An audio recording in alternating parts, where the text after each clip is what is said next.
I'd like to introduce our next speaker of the day, Janine Van Order, who will be talking to us about L functions of elliptic curves over real quadratic fields. Okay. Thank you for the invitation. It's an honor to speak here and at this wonderful conference, which so far I've really enjoyed. My talk today will be partly expository, but hopefully the second half will be about new results. So without writing, well, okay, so L functions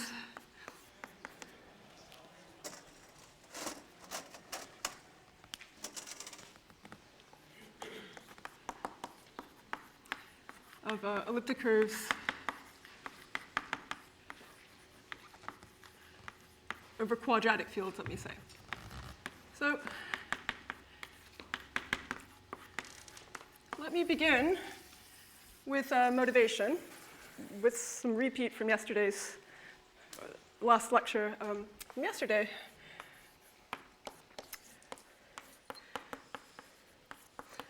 About the refined conjecture of Burton, Swinnerton, and Dyer.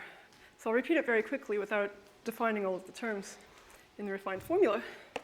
But if you start with, let's say you have E, an elliptic curve defined over a number field, so a smooth plane cubic with a base point, defined over a number field K. So K, a number field of, let's just always write the discriminant dk. We know that the group of k rational points by a theorem of Louis-Mordell, generalized by Andrevet, has the structure of a finitely generated abelian group. So it'll be isomorphic, it's an abelian group, to a certain number of copies of the additive group of integers, to the power of what is called the rank, plus the finite torsion subgroup. So fundamental question which remains open is to characterize the rank. And here we have the following well-known conjecture, which I maybe write on the next board. So this is the refined conjecture of Burton, Swinnerton, and Dyer, which remains open.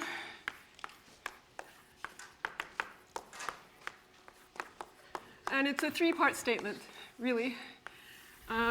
If I'm allowed to paraphrase, you have this setup, and the first statement is that the Hasse-Weil function, which is a priori defined only for real part of S greater than 3/2 by comparison with the Dedekind zeta function of K, has an analytic continuation to an entire function satisfying a functional equation relating values at S to 2 minus S.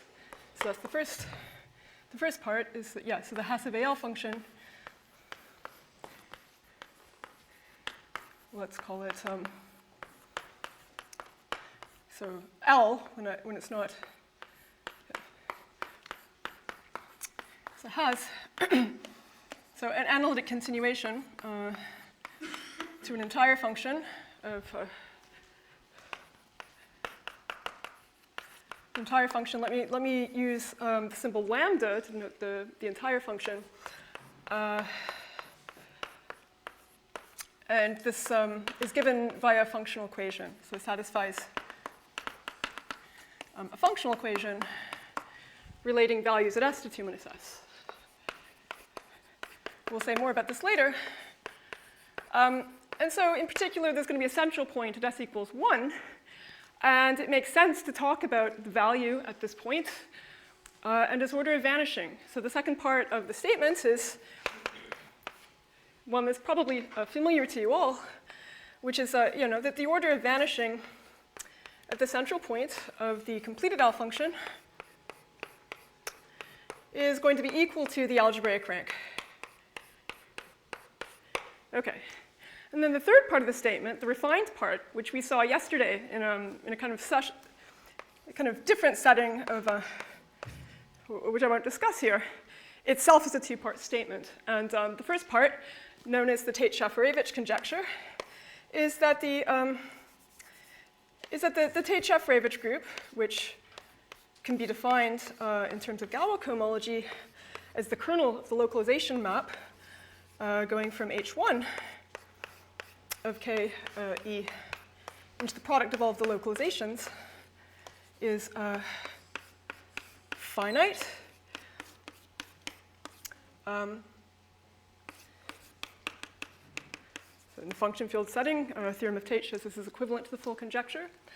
And moreover, assuming this Tate-Shafarevich conjecture, the leading term in the Taylor series expansion around s equals 1 of the completed L function is given by an analytic class number-like formula. So the leading term in the Taylor series expansion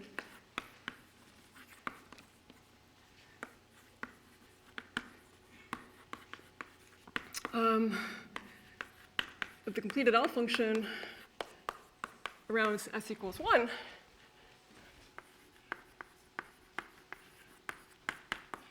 is given by the following formula. So it'll be, it will in fact be, well, okay. It'll be a quotient of two things.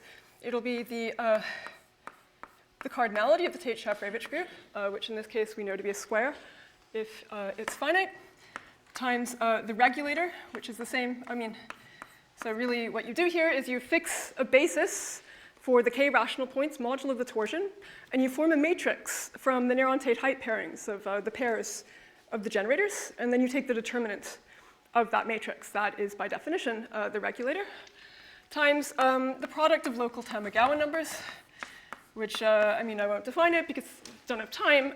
It measures somehow the bad reduction, the places of bad reduction. This is the product of local Tamagawa numbers, divided out by the cardinality of the finite torsion subgroup squared. So this is a more simpler setting than that of abelian varieties, which we saw yesterday, and times the product of periods. So here we'll have a product over the real places of the number field, and then you've got you've got some sort of differential here, and then you've got here the pairs of complex embeddings. Okay, and you have some sort of similar, in period. You have these period contributions at the Archimedean places. So yeah, you have a formula like this, and it's still an open conjecture. What I would say, I could say a lot more, but what I would like to mention is that it's known for special cases, including namely the following two special cases, really. We know for the special case where k is the rational number field, so k equals q, and the rank, so I'm really paraphrasing things here, but the rank is no greater than 1. We do not have a single example where we know it to be true for rank 2. And the second case is when k is an imaginary quadratic field, and the rank, the elliptic curve has a complex multiplication by some order in the ring of integers of k, i.e. E has complex multiplication by an order of k, and the rank is less than or equal to 1. So one thing, without going into any great detail about how these statements are proven, I would like to advertise that really everything we know about the rank 1 setting comes from an extraordinary formula of Gross and Zagier, which I would like to explain. But this brings me to the next point, or the next section of the talk, which is, I now want to specialize to k a quadratic field. So we want to look at quadratic fields. First, imaginary quadratic fields, and then I want to explain what the challenges and the fragmentary pieces that we know. I want to explain what happens for real quadratic fields after. So were there questions I heard? Okay. So quadratic fields. I now want to take everything to be simpler here. So yeah. We want to take, well, okay. there's something I should have added before starting the section on quadratic fields, which applies in general. Let me just write it here. I'll write it here. This has nothing to do with quadratic fields. But we have a fundamental theorem due to Wiles, Taylor, Wiles, Breuer, Conrad, Diamond, Taylor, which allows us, well, okay, without saying what it is exactly that's proven, if you have an elliptic curve defined over Q, well, okay, if a conductor N, say, there will exist a non-constant surjective morphism from the compactified modular curve of level N to E. And what that means for us here is that any elliptic curve over Q of conductor N, say, will be parametrized by some holomorphic cuspidal nu form, which transforms with respect to the congruent subgroup gamma naught of N of SL2Z. And the practical consequence of this for us is that the L function, which, let me just write it EQ, like instead of writing E over Q, this is just E. Okay, it's EQ, is in fact, the point is that once we have this, modularity theorem, the Hasse-Weil function has an analytic continuation given by the Mellin transform of the eigenform. And so this will be, it will literally be something like this. You know, you take the eigenform, you really, yeah, I mean, you can really look at it this way. Okay, so this will be how we get the properties of the corresponding L function. Now, what we want to do is we want to fix a quadratic field. So we want to fix a quadratic field, real or imaginary, and we want to fix an elliptic curve over Q. We want to assume that the discriminant of K is co-prime to N. We also want to write eta to denote the corresponding Dirichlet character, real value Dirichlet character, and C, okay, for the ideal class group. Okay, so the class group. Now, because we assume that the discriminants in the level are co-prime, we can factorize the level into a product of primes that split and a product of primes that remain inert. So what we can do is we can write, let's just do this standard way of writing things. So we can decompose N, which we'll later assume to be square free, into a product N plus N minus, where a prime Q divides N plus if and only if Q splits in K, and similarly divides N minus if and only if Q is inert in K. Now, the reason I want to describe this will become apparent in a moment. So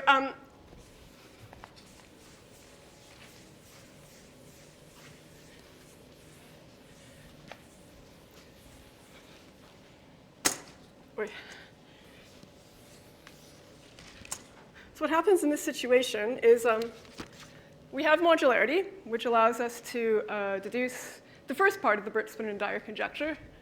You know, it's a three-part statement, this refined conjecture.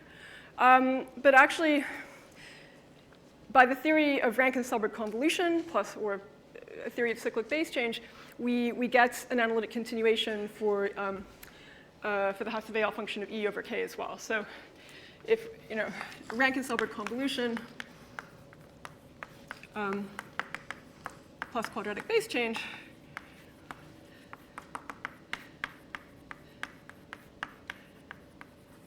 allow us to deduce the following thing. So if you wanted to look at the Hasse-Weil function of E first defined over Q, hence you can use the modularity. On the one hand, by the theory of Rankin-Selberg convolution, this will in fact be equivalent to the completed L function of the Rankin-Selberg product of the eigenform F times a Hecke theta series. Okay, so Hecke theta series, it'll be of, I guess, weight 1, gamma naught of D, a quadratic character, or something like this. And by theory of cyclic base change, actually this will be a product of two GL2L functions. It will be, so this is convolution, this is a base change, so you'll have a product actually of the completed L function of f times the L function of the quadratic twist associated to K. Now, more generally, okay, so we have this, but more generally, for any character, chi, of the ideal class group of K, we have a similar analytic continuation and moreover a symmetric functional equation, which I want to describe for reasons that will become apparent. So you have, for any character of the ideal class group, similarly, the twisted Hasselbalch function, so V over K, twisted by the character, will be equal to the Rankin-Selberg function of f times the corresponding Hecke theta series, where actually the Hecke theta series will also be an element of this space of modular forms of weight 1, gamma naught of dk. Now, it satisfies a symmetric functional equation, which is really important for us. So symmetric functional equation of the following form, at least if you assume these coprimality conditions, the completed L function of, let's now just work with the eigenform in the theta series, because that's really how we prove things at the end of the day. Symmetric functional equation, where actually the root number, the sign of the functional equation, is given by -1 times, well, okay, the quadratic Dirichlet character evaluated at -1 times the level, times the completed L function evaluated at 2 minus s. And it's the same L function, okay? So it's not, the L function is self-dual and moreover has a symmetric functional equation. Now what this means for us is we have a huge supply of forced vanishing from the functional equation. Whenever this quadratic Dirichlet character takes value -1, we get forced vanishing at the central point s equals 1. So let's characterize that in the following hypothesis, which I'm going to call suggestively H. So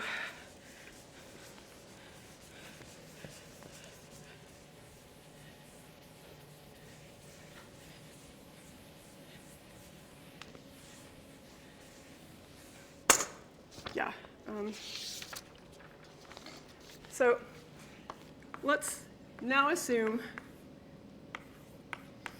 henceforth the following hypothesis, where I'll explain where the H comes from in a minute. Let's assume for simplicity that n is square free. It's not strictly necessary, but otherwise we have to introduce technical complications. Assume n is square free. And, well,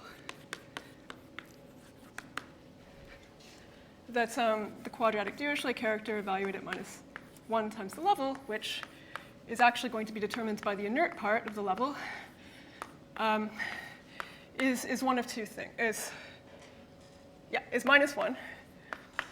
So really, this is a condition about the factorization of the inert part in the quadratic field. So that'll be two cases here. So what this means is your n minus is going to be one of two things. So in the case where dk is an imaginary quadratic field, the Dirichlet character is odd. And so what that will mean here is that this is going to be a square-free product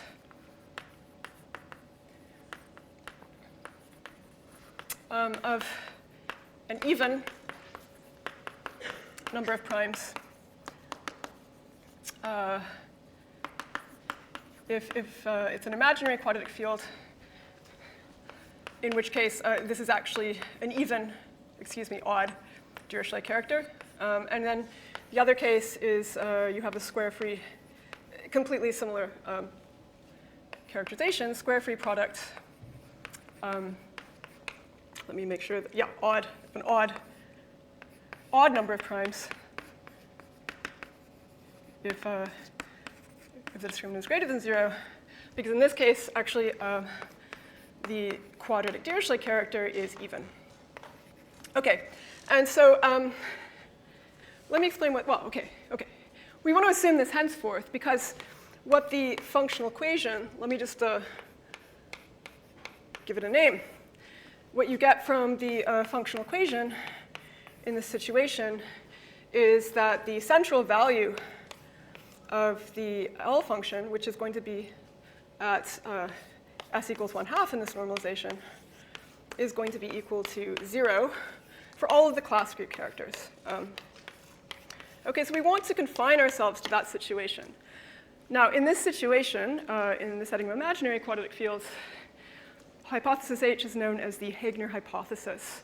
And as I'll explain, in this situation, we know how to construct from the corresponding binary quadratic form representatives of the classes, essentially, points in the modular curve, which in fact give the only known construction of points we have in the Mordell-Weil group. I will only mention this very briefly in the context of the following celebrated theorem of Gross and Zagier. So let me present this as succinctly as possible.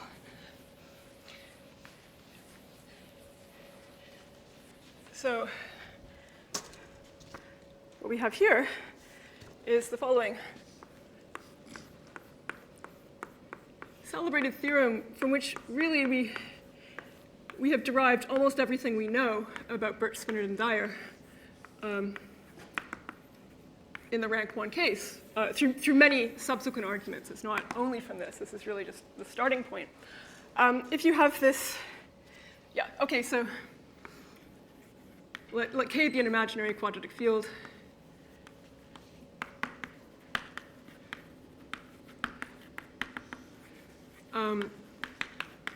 For which hypothesis H holds, i.e. the Heegner hypothesis holds. So like in this situation, when the central values vanish, we expect pretty generally that the central derivative values don't. Not always, but the sign of the functional equation is odd. The rank will have to be odd.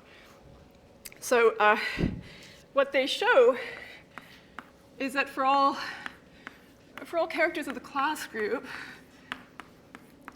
we have the following formula for the, well, let me now write it again in terms of the Hasse-Weil function, the completed Hasse-Weil function. You have that the central derivative value of the Hasse-Weil function of E over K, twisted by any of these class group characters, is given by the following formula. So you'll have 8 pi squared times the Peterson inner product of the eigenform F, which parameterizes E, and divided out by the class number times 1/2. So the UK squared, where UK is half the number of roots of unity in the field, times the Néron-Tate height of some Heegner divisor, which I will describe to you briefly, or the projection to the F isotypical component of the Jacobian of a twisted Heegner divisor, which I will describe very briefly. So yeah, here the HK is the class number, so the cardinality of the class group. The UK is 1/2 the number of roots of unity in K. The pointy brackets F denotes the Peterson inner product of Peterson inner product of the eigenform. And this part I need to describe in a little bit more detail. So here, this here is the projection, is the Néron-Tate height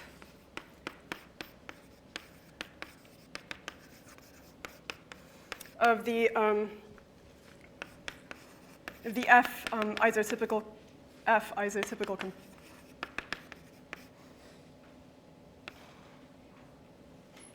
projection to the F isotypical component, excuse me.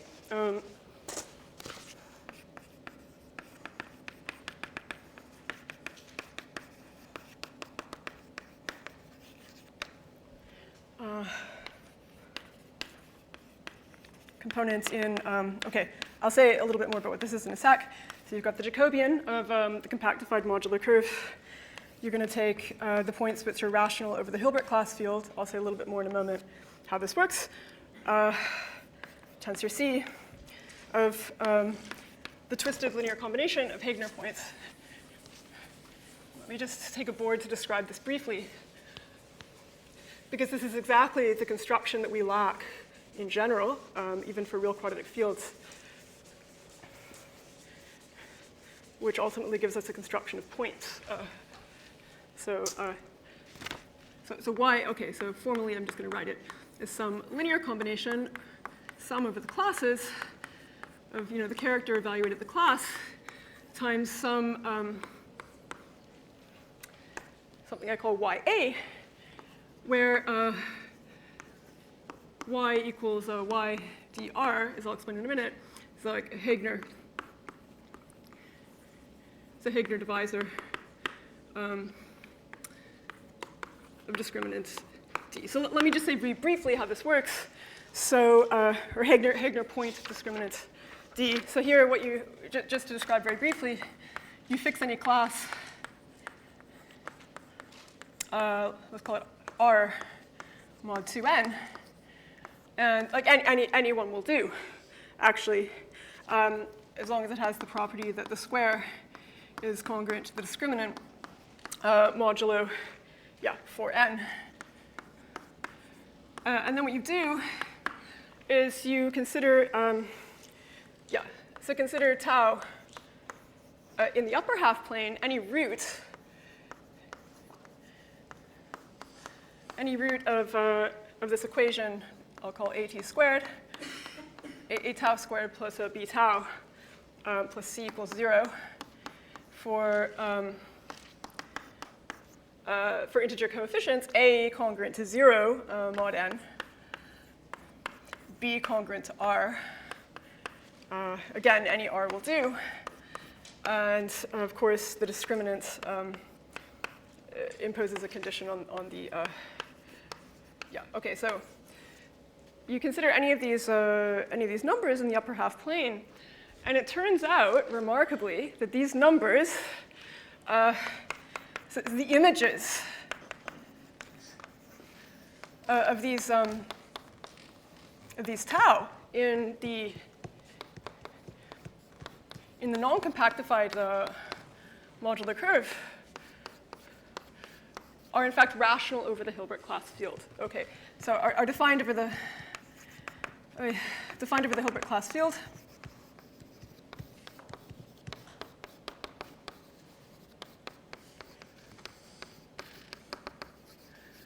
Which just a note by K. Brazos 1. And there's actually, so the class group itself, so yeah, the point of the Hilbert class field, if you don't know it, is that by class field theory, the class group is in fact isomorphic to the Galois group of this abelian extension of K. So actually, it turns out that there are various equivalent ways to describe these points, but there's going to be some sort of action of this class group by Luft's multiplication on this set of points.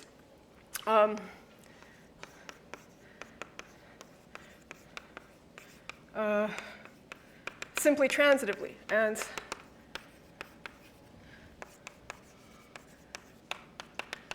there exist HK many such points. Okay, and then these points are going to give rise to divisors, and actually eventually to points in the Mordell-Weil group. Let me just describe very briefly. I shouldn't be erasing this. What I'm doing is telling you more or less exactly what the Y sub chi's are. But let me just say a little bit more precisely what these are. And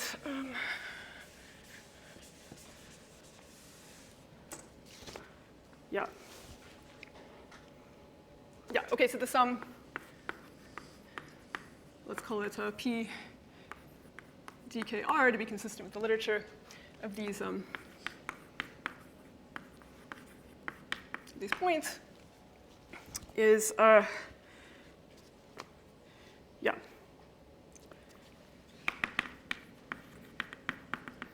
is a divisor of degree equal to the class number defined over K. So this is like taking a trace from K1 down to K. And, sorry? Did somebody? Okay, we take it. Yeah, okay, so in like the moduli description of y0 of n, these will correspond to pairs of elliptic curves E and D prime with complex multiplication, such that there's an endomorphism between them, with kernel annihilated by some particular primitive ideal of norm n, which can be described in terms of these coefficients. So I won't go into detail about that, but there's a very precise description of these, and the points that I wrote down before, which won't depend on the choice of R, will simply be the differences of these sums minus of hk times divisor at infinity. And these will give rise to a divisor in x0 of n, which is k rational. And also, we write the same notation to denote the corresponding divisor in the Jacobian. OK, so that, I mean, if you think, I've erased the formula on the board. But I mean, we have in this formula of Gross and Zagier the Néron-Tate-Height pairing of this twisted linear combination of F isotypical components of these Heegner divisors. And really, if you go back to the refined Birch-Spinner and Dyer formula, this is in fact the contribution of the regulator. So I'm not going to go into refined deductions here, but if you look at the case where you're not twisting by a ring class character, you can in fact verify that. OK. Let me not say anything too much. The Néron-Tate-Height pairing of the Heegner points is in fact going to be the regulator term here. OK, that's like the regulator in this one if you have rank 1, there's going to be one generator. You know, the matrix is not going to be very interesting, and it is simply going to be, it's going to be the Néron-Tate-Height pairing. Yeah, so that's what happens here. Now, in the time that remains, which is thankfully enough to say something, I want to, so let me motivate this by going to real quadratic fields. So this extraordinary construction of points on the modular curves and ultimately to points in the Mordell-Weil group was discovered by a German engineer by the name of Kurt Heegner, and his work wasn't initially accepted. It's extraordinary. It's elementary description in a way, but it represents the only situation where we know how to construct points. And what is also used fundamentally in this construction and in the work of Gross and Zagier is the theory of complex multiplication. What's really tantalizing about the setting of real quadratic fields is that you know from that hypothesis that there's a lot of forced vanishing whenever you have this condition. If you believe the conjecture of Birch and Spinner and Dyer, you believe that there must be points of infinite order. What are they? We don't know. And so what's tantalizing here is, well, I just begin by saying what makes it a tantalizing problem is there's no known analog. No known analog to date. Analog of, well, two things that are really important here. One is the construction of Heegner points. So let me just call that, OK, let me not call it anything. Heegner points, which in fact will give points in the Mordell-Weil group, but also the theory of complex multiplication. Now, one thing I should say is that there is a fabled sort of folklore. People definitely believe that there should be an analog of the Heegner points in this situation. And these points are typically known as Stark Heegner points. That should really be said in scare quotes because we don't have any precise global conjecture about the existence of these points. However, the p-adic avatars of these points have been studied. Existence has been conjectured. Computations have been made by Henri Darmon. So yeah, I mean, we expect they exist. We don't even know how to characterize them. But the cheeky idea here is to sort of reverse engineer what's going on by deriving new integral presentations for the central derivative value in the setting where hypothesis H is true. So yeah, the point is derive new presentations of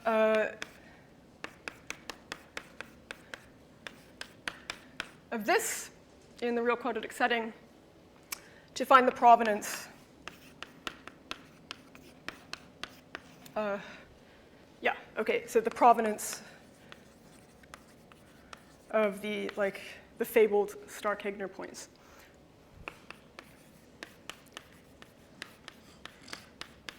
And so the starting point here, which I hope to describe, is that there is a little known new proof of the Gross-Zagier formula due to Brunier and Yang using a completely different set of ideas than what Gross and Zagier used. They used the theory of Borcher's regularized theta liftings, and they realized the modular curve as a spin-Schmor variety associated to a rational quadratic space, a signature 1, 2. And I propose to use a variant of this similar idea, which is a little bit difficult to work out, to derive some sort of preliminary formula in this direction, which suggests that there is, in fact, a connection, i.e. these values, as I'll explain, can be expressed as twisted linear combinations of certain Fourier coefficients and special values of certain automorphic Green's functions for Hirzebruch-Zagier-like divisors on some quaternionic Hilbert modular surface. So I want to describe this very briefly. It'll be difficult to go into full detail, but I'd like to explain the setup, which I would sort of hasten to add is actually quite different than the setup of Brunier-Yang, which is very nice because it involves CM cycles and genuinely geometric objects. So here, let me get started here. So first, I want to describe the setup. So what's going to happen is that for each ideal class, you're going to fix an integral ideal representative and construct from that a rational quadratic space of signature 2, 2. And you then consider its corresponding Grassmannian. You consider its corresponding spin group. That will determine a Shimura datum. You have a corresponding spin-Shimura variety. And we look at certain symmetric subsets of those. Yeah, OK. OK, so let's just describe this very briefly. You have a real quadratic field. And again, dk denotes the discriminant. For simplicity, I want to just write eta for the character now, because it actually appears frequently. And we want to assume, for non-degeneracy, that hypothesis H holds, i.e. that we have this forced vanishing of the central values, and we're not looking in a setting where, well, OK, we're looking at a setting where the sign of the functional equation has to be odd. So what we do here is we want to fix an integral basis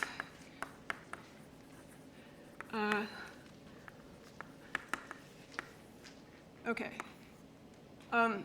Representative, excuse me. Getting ahead of myself. You want to fix an integral representative of each class. Of each class A in the class group. And then for each of these fixed integral representatives, you want to fix a basis. So fix a Z basis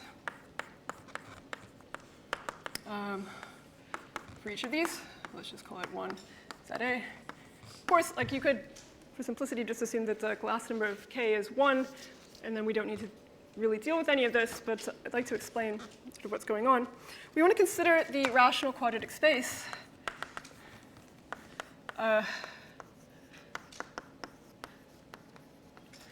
let me call it VA QA of signature 2, 2, defined as follows. So what that'll be is, you take you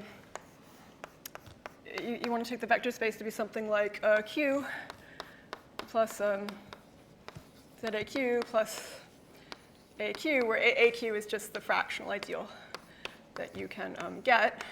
This is an A. Let me just write clearly. Yeah. So you have this space, and then what you do is you consider the quadratic form given by, what you want to do here is take the norm, so the product the product of the elements times its image under the non-trivial automorphism of the Galois group of K over Q, divided out by the absolute norm of the fixed integral ideal representative minus xy. Okay, and so what you get here is, well, you get information that leads to a Clifford algebra. The Clifford algebra leads to a spin group, which you would think of very loosely as being some sort of cover of the orthogonal group, the special orthogonal group. And yeah, so what we do is we consider, I should maybe simplify notation here, but this is, you want to consider the corresponding spin group, and the corresponding Grassmannian of E, so this is going to be hyperplanes in the real points, hyperplanes, yeah, so dimension 2, and you impose some condition like that the quadratic form, when restricted to the hyperplane, is positive or negative. You make some choice. This determines the Shimura datum. Let me just a little bit clear about the level structure before going on. This will give a Shimura datum. And really, if you fix, so choosing, if you choose a compact open subgroup, let me call it UA, of the finite adelic points of the spin group, this will in fact correspond to a choice of lattice, maximal lattice, in the space. We actually want to choose this level, so I'll be a little bit vague about this. We want to choose this level to be consistent with the level of the base change form. So like, I'd rather not get into this because I've phrased everything in classical terms, but you have some sort of GL2 automorphic representation generated by F for GL2 of the adult of Q, and then you have its quadratic base change, and that's that will have some sort of implication here because there's an accidental isomorphism.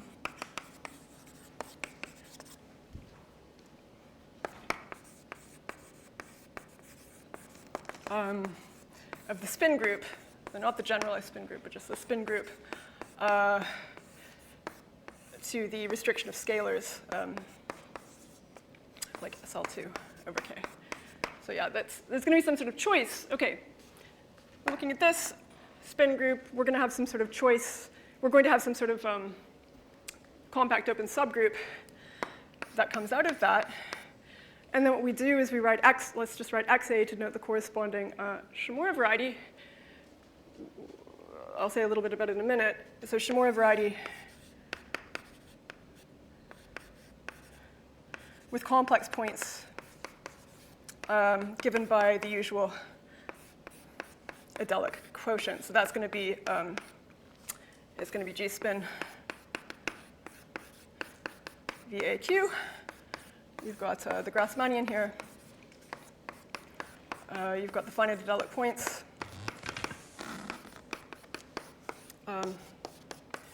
Divided out. And so this, I should say, it's spin Shimura variety. It is a quasi-projective variety of dimension 2 over Q. It has a well-known compactification. It is closely related to a Hilbert modular surface. So it's closely related to the corresponding spin Shimura variety for the special orthogonal group, which has a classical description as a Hilbert modular surface. So this is the basic geometric setup. What we're going to do is look at the anisotropic subspaces of those rational quadratic space, which are cut out by the chosen integral ideal representative. These will both determine subspaces of signature 1, 1. And so when we look at their corresponding sub-Grassmannians, we do not, in fact, get Hermitian symmetric domains. But we nevertheless get a formula in terms of these. So let me just write these down very quickly. Define for you the Siegel theta, well, define for you the regularized theta lift, explain to you why that is the automorphic Green's function, i.e. describe the divisors associated to it, and then tell you the formula. So here, you, well, okay, we need to consider signature 1, 1 subspaces. which, I mean, or some, yeah, okay, they're not going to give rise to Hermitian symmetric domains, but you're going to, let's just say, so the one we really want to consider is what I call VA2. And what you're going to do is just restrict to the fractional ideal representative, and the corresponding quadratic form will be determined by this restriction. It'll just be the norm, right? And then this is going to be the first piece. And so, all right. Okay, these, and you set up the completely analogous notations here. I'm not going to go through all of them, but you have a corresponding, for each of these, you'll have a corresponding spin group. You'll have a corresponding sub-Grassmannian, which is going to be defined in a completely similar way. And you're going to have corresponding, well, I mean, if in each case I define the corresponding adelic quotient, or I want to look at the corresponding adelic quotient cut out by the sub-Grassmannian and the corresponding group, I just write for the corresponding symmetric space. Okay, so for j equals 1 or 2, but really what will come out in the wash will be the, we're going to be taking averages over these. Now, this is the setup. Oh yeah, and of course, I mean, I should say also there are these, okay, so we're really working with these lattices, and for each of these two subspaces, you consider the natural sublattice, which will be determined by, the lattice intersect with the subspace. We have in each of these cases, although I won't write them down or say very much, some sort of corresponding Siegel theta series. So let me just write, theta sub the lattice, tau zh, Siegel theta series. And so this, the tau will be an element, we call it u plus iv. In the upper half plane, the z will be an element of the Grassmannian, and the h will be a finite adelic point in the spin group. And similarly, I mean, so there's going to be a completely similar Siegel theta series for each of the subspaces where the tau will still be an element of the upper half plane. The z, which I should really say z sub j, will be an element of the sub-Grassmannian. The h, which again should be an h sub j, will be an element of like finite adelic point of the corresponding arithmetic group. So in this situation, we consider some harmonic weak mass forms. I say very briefly which one we consider. I define to you very briefly what its regularized theta lift is and why that's interesting arithmetically. And then I tell you, or I explain to you the formula that can be derived in terms of these special values of theta lifts.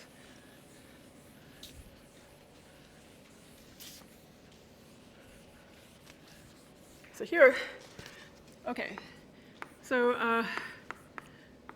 let me be a little bit impressionistic here. So if you can view the lattice itself as a quadratic space, and I'm just going to use the notation minus times the lattice to denote the quadratic space with the same underlying vector space, but I take the quadratic form and I multiply by -1.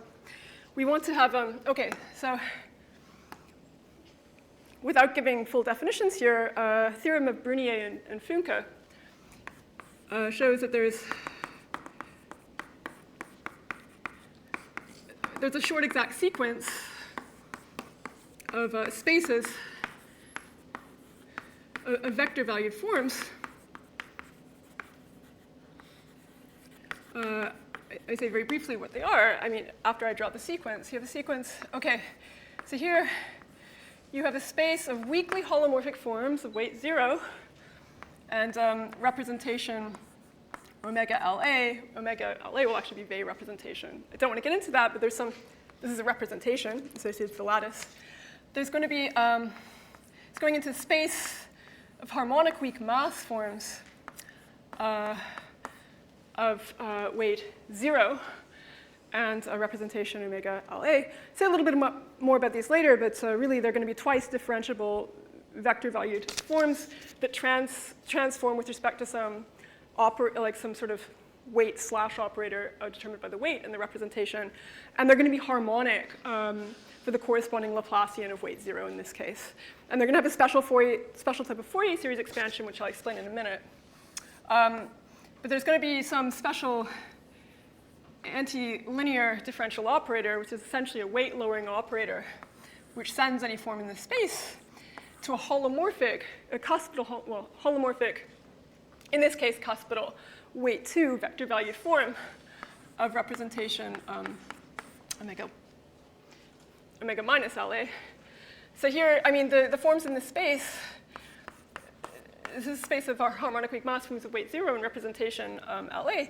They'll have decompositions without telling you too much about them. Each of these is going to have a decomposition into a holomorphic part and a non-holomorphic part. And it's really the holomorphic part that we care about. The holomorphic part is going to have a Fourier series expansion of the following type. You're going to have a sum over the discriminant group, so cosets in the dual lattice mod the lattice, or in the discriminant group, so you have a sum over cosets in the discriminant group, and then you're going to have a sum over rational numbers which are not, only a finite number of which can be less than 0. So I'm going to write it that way. And then the coefficients will be given by, I'm just going to write them this way.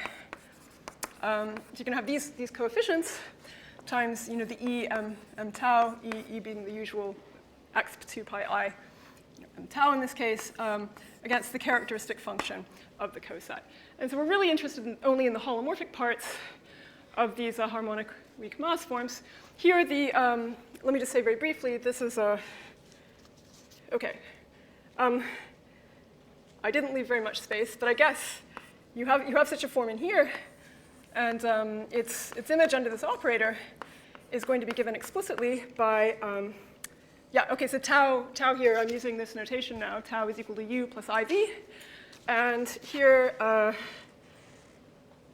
make sure so this is going to be equal to v to the imaginary part to the minus 2 times L naught, the standard weight-lowering operator, F naught tau, complex conjugate, which in more concrete terms, so where the L naught is the usual minus 2i v squared, del over del t bar, So it'll kind of annihilate holomorphic forms. So what do we do with this? Well, what I want to tell you is that for this particular problem, there's a very particular choice of harmonic weak mass form that we want to consider to get back to the L function we are interested in. Let me just say what it is very briefly. So here it turns out that, so there exists a unique form, let me call it G eta, in this space of vector-valued, holomorphic vector-valued cuspidal forms of weight 2 for this representation that lifts. So we have to include the quadratic twist here. Remember F is the eigenform parameterizing the elliptic curve. We want to consider its twist by the quadratic character. So this is going to be, this is maybe slightly unfortunate notation. But yeah, so what you have here is you've got some new form. This is basically, the Fourier series expansion of this is going to be just what you think it is. Same Fourier series expansion as F has, but you're going to be twisting by the quadratic character. So you have that. And what we want to do is, so we have this vector-valued lift, G eta, and we want to choose F0 eta A in terms of this, this diagram here. We're going to choose a harmonic weak mass form of weight 0 in representation omega A, such that the image under this anti-linear differential operator is equal to this here. And so with this, what we do is we consider the corresponding regularized theta lift. So I'm going to use slightly weird notation here, but this is a var theta. You've got So you construct from this choice of harmonic weak mass form a function on the Grassmannian. So Z is a Grassmannian variable, and H is a finite Dirichlet point in the spin group of the ambient quadratic space. And this is going to be some sort of regularized integral. So it's going to be a sum over real numbers t of some, integral over some truncated fundamental domains, ft here. We started at 35, is it? Okay. How much time do I have? A few minutes. Okay. All right. Truncated fundamental domain. Is there a reason you're standing? Okay. You have this. You have the Siegel theta series. And you have, okay, and so this here means that, each of these vector valued forms has a Fourier series expansion of the type I described before, the double sum, and there's a natural inner product on them. It's, okay, so you're going to have the similar. Okay, so you could, each of these inner sums will be a scalar valued form, which you could here call f sub naught mu. And if you use that same sort of notation, here you would have,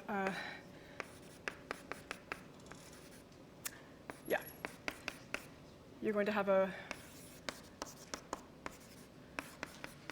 is there something wrong? Okay, this is going to be this is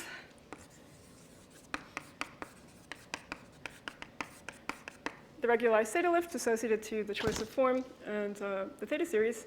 Now, what I want to describe very briefly, if you'll please permit me, is that this regularized theta lift by a theorem of Borcherd's and its generalization by Brunier is in fact an automorphic Green's function for some very particular linear combination given in terms of the Fourier coefficients of these guys of Hirzebruch-Zagier-like divisors on these spin-Chamorro varieties. And moreover, the central derivative value of the L function of E over K, twisted by chi, can be given by a twisted linear combination of special values of these functions. May I please have a few more minutes to describe that? Okay, yeah? Right.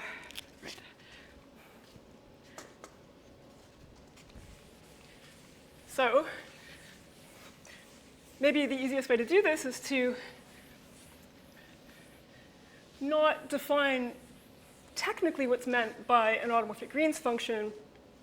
You recognize it as being a well-studied object from Erich-Kaloff theory. But yeah, okay, so Borcherd's and Brunier. Well, okay, it's not a joint work. It's something that was originally shown by Borcherd's for weakly holomorphic or holomorphic forms, excuse me, and then later generalized by Brunier for this situation.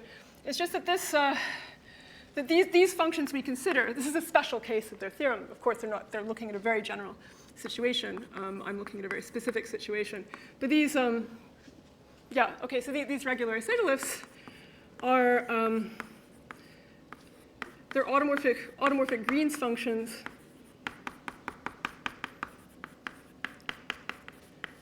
for the divisors defined as follows. Let me just write down what the divisors are. So each choice of, yeah, okay, so each choice of harmonic weak mass form in this sequence that has integral, whose holomorphic part has integral Fourier coefficients will give rise to a divisor of the following type. So I'm going to assume, well, here we know it by this choice of harmonic weak mass form, the coefficients will be integers, but here what we're going to have is some sort of linear combination. Let me just write it down. You're going to have a sum over the elements of the discriminant group and sum over this positive.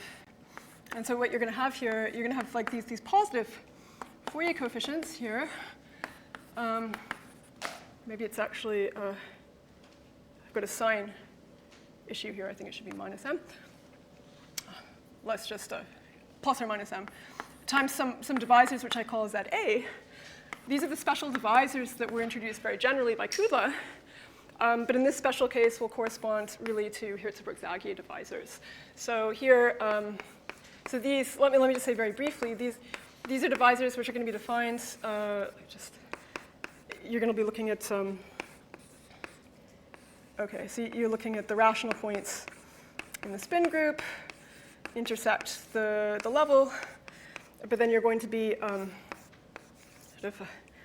you're going to be subtracting. So these points here are going to be the points in the vector space, which represents the rational number m. And here, okay, you're going to have the characteristic function of the coset.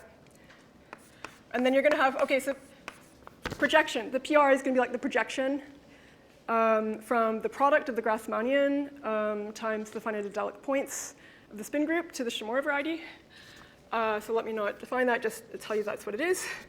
Times evaluate at the, so here we have the Grassmannian, and then we consider its orthogonal projection to the point x. So that's going to be all the hyperplane z in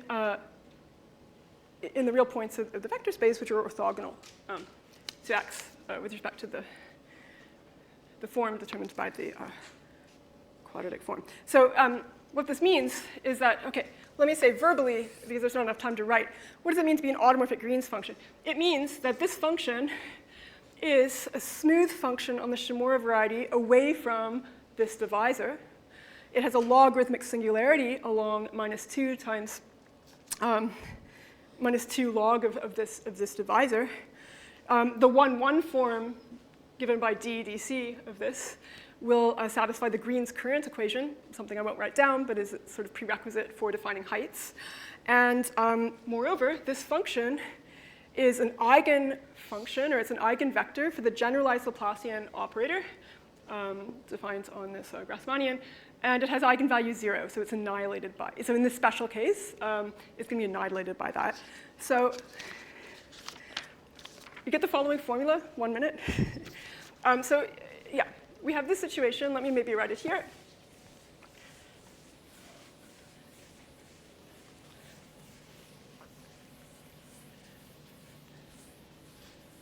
Okay, so you get a formula of the following type, and you get a consequence, which is sort of neat. So you have the following theorem. Again, real quadratic with all the assumptions I mentioned before, including assumption H. And what it tells you here is that you have, for each character of the class group, chi, you're going to have a formula of the following type. What you'll have is going to be square root of the discriminant divided out by 2 times the logarithm of the fundamental unit times the class number times like sum over classes of chi times a. Then we have, okay, so there's this other term which somehow corresponds to the non-Archimedean local height, which will be given by, you have the holomorphic part of this against the theta series corresponding to the subspace I called VA1. Actually, only its holomorphic part counts. Times, okay, so I unfortunately cannot get to the heart of the matter, but there's this trick. I mean, when you compute the average, which is like a variation of Rankin-Selberg convolution, the piece that you're averaging over can be evaluated using the Siegel-Weil formula. You get an Eisenstein series of weight 0 and evaluate at 0, but then you can use, you can realize that as being the image under the weight lowering operator of some Eisenstein series of weight 2. This is a trick that goes back to Kudla. However, in this case, the Eisenstein series are not incoherent. And so there's a proposition that has to, there's some sort of extra proposition that has to be shown. But there's this, yeah, so what you get here is the holomorphic part of the derivative Eisenstein series of weight 2. Yeah. And then minus the volume of the restricted subgroup. So you've got like the compact open subgroup intersect the finite adelic points of the spin group of the corresponding subspace, divided out by 4, times the sum over all like the ZH in this symmetric space corresponding to the VA2. of these Green's functions. Let me just get another piece of chalk. Okay. Okay, so this is not a zero cycle. This is not really a geometric thing. It is some sort of symmetric space. And the corollary here, which just goes back to the original motivation, which was to study Birch, Swinner, and Dyer, is if you assume H, this ersatz Heegner hypothesis, when we don't have Heegner points, but we know we can control the forced vanishing, what we're going to do is, we start with an elliptic curve over Q, but let me write E superscript brackets dk to denote the quadratic twist. So write this here for the quadratic twist.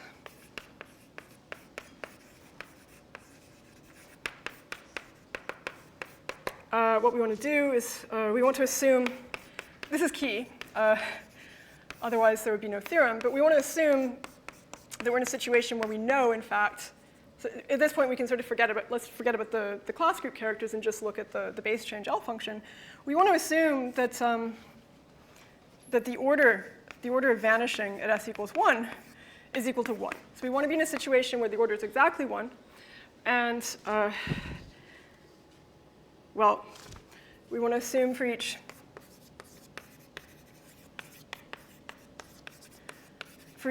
prime greater than or equal to 5 that we have the following conditions on the corresponding mod p Galois representation associated to the elliptic curve. So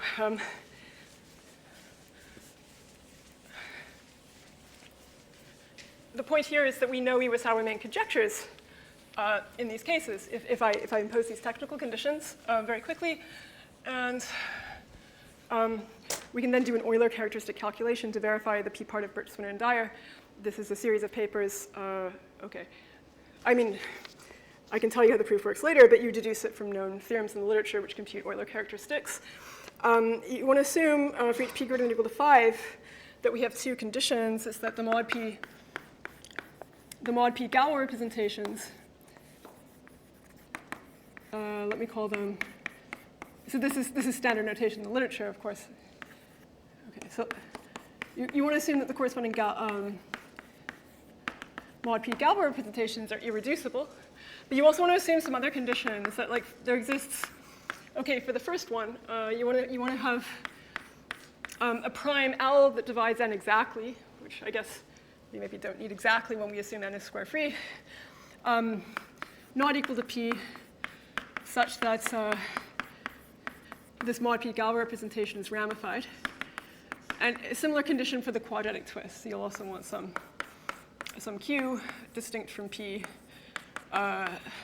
such that the corresponding Galois representation for the twist is ramified at that prime. Okay, so with these conditions, we know, and this other one about rank 1, maybe some other technical conditions, but we basically know, so remember, we're looking for this Stark-Heegner point. Let's write this here for the regulator of the, so for RAQ, where A is the elliptic curve, either E or its a quadratic twist, according to which factor vanishes. So according to which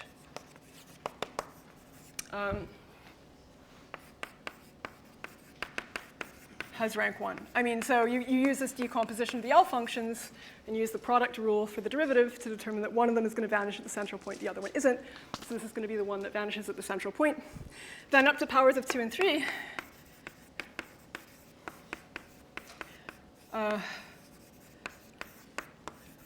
what we have is that, remember this star denotes this equality, is if you take a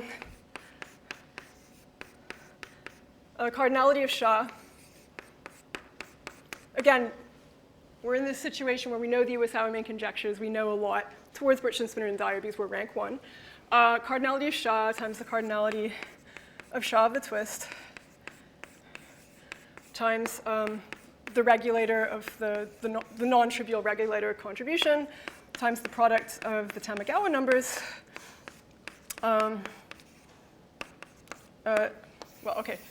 Divided out by the cardinalities of the torsion subgroups squared.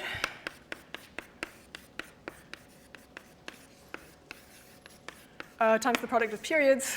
Okay, so we got real periods in this situation. If you've got the product, yeah, ER. Okay, so this is kind of simple situation times the real points of the twist. Integral over the real points of the twist. So this is going to equal right-hand side of star in this situation. And so I'm sorry I've gone over time, but the point is, although we don't know where the Stark-Heegner points lie, we can, in fact, sort of describe them. The points we're looking for are these ones. And so, like, in this special situation, at least, we have reason to believe that the regulators are given in terms of these automorphic Green's functions for these divisors, which these ZF naughts, which are actually sort of linear combinations of Hirzebruch-Zaghi or Hirzebruch-Zaghi-like divisors on the spin-Schmor variety. Okay.